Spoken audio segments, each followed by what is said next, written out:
The biggest city in the Pacific Northwest has a diverse population, a surplus of public parks and leafy residential neighborhoods on surrounding hills. Setting off the space-age urban environment of the Seattle Center and the cluster of skyscrapers downtown, Seattle is ensconced in glorious natural scenery. There's the vastness of Puget Sound, the outline of the Olympic Mountains off to the west and the colossal mass of Mount Rainier, the most prominent peak in the United States. Here are the top 10 things to do in Seattle. Pike Place Market. Cascading down a steep hill to the waterfront on Elliott Bay is a market of amazing proportions. With a history going back to 1907, Pike Place Market has farmers' stands for seasonal produce, a wealth of permanent produce stalls, 4 fish markets, dozens of specialty food stores for hard-to-find ingredients, a crafts market with more than 200 traders and an absurd amount of places to eat. Give yourself as much time as possible to be tempted by the aroma of baking bread, or to browse collectibles, vinyl and retro decor in little shops. Come early in the day to beat the crowds, but if you visit later you'll be serenaded by the market's talented buskers. Seattle Center. Below Queen Anne Hill at the northern fringe of Seattle's downtown, the Seattle Center is a cultural, arts and entertainment zone on 74 acres. This modernist cityscape was all built for the 1962 World's Fair, which gave a shot in the arm to the city's economy and cultural life, and pulled in more than 2.3 million visitors. The Seattle Center's emblem is the Space Needle, which we'll come to next, but as we'll see there's a lot more packed onto the site, from museums to performing arts venues and the 18,600-seater Key Arena. Get there on the elevated Seattle Center monorail, which is full of space-age charm and sets off from the Westlake Center in downtown Seattle. Space Needle. A defining feature of Seattle's silhouette for almost 60 years, the Space Needle is a timeless symbol for the city. When it went up in 1962 it was the tallest building west of the Mississippi, standing at 158 meters (184 with spire). You'll ascend the tower in a glass elevator to the observation deck at 160 meters, where you can ponder the Seattle's towers, Mount Rainier, the islands on Puget Sound, the Cascade Mountains and the Olympic Mountains. Wall panels help you identify more than 60 landmarks on this panorama. In 2017-18 a $100 million renovation project installed the Loop, which is the world's first and only rotating glass floor.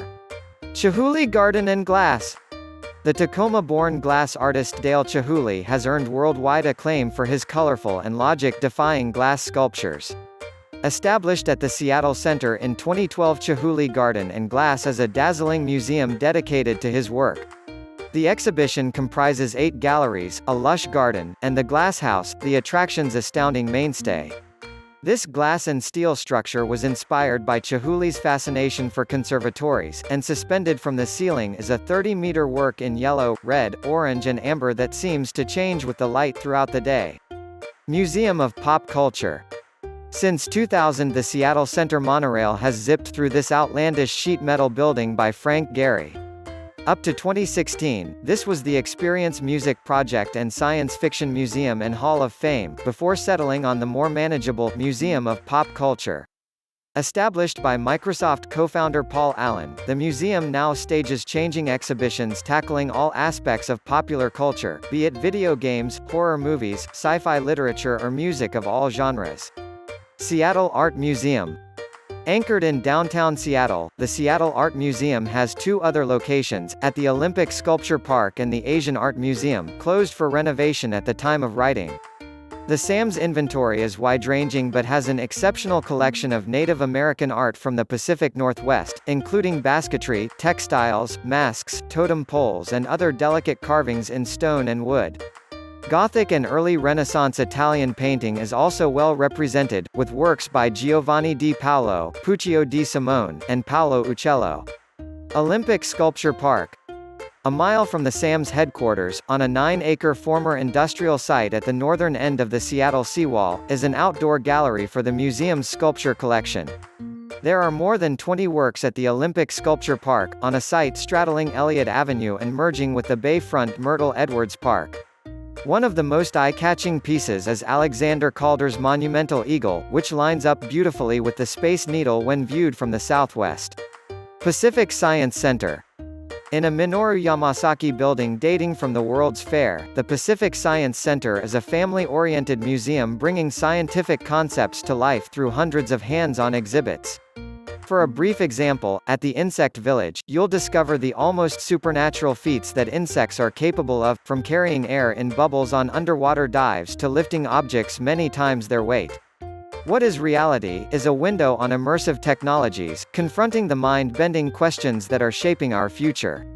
Seattle Great Wheel. The giant Ferris wheel at Pier 57 is the tallest on the West Coast at more than 53 meters. The Seattle Great Wheel may seem like a tourist trap at first glance but has a lot going for it. The scenery is, of course, spellbinding, but you'll be able to enjoy it from a fully enclosed capsule, which is good news on rainy days or chilly nights. The pods don't swing, even in blustery weather, and on Friday and Saturday evenings the wheel stays open until midnight all year. Ballard Locks. Dating to 1917 and constructed by the U.S. Army Corps of Engineers, the busiest set of locks in the United States allows water traffic to travel between the tidal waters Puget Sound and the Lake Washington Ship Canal. This waterway passes through Seattle's inland freshwater lakes, via Lake Washington, Portage Bay, Lake Union, and Salmon Bay, where it meets Puget Sound. The locks have permanently changed Seattle, lowering the water level on Lake Washington and Lake Union by 2.7 meters, giving rise to many miles of new land on the lakefronts.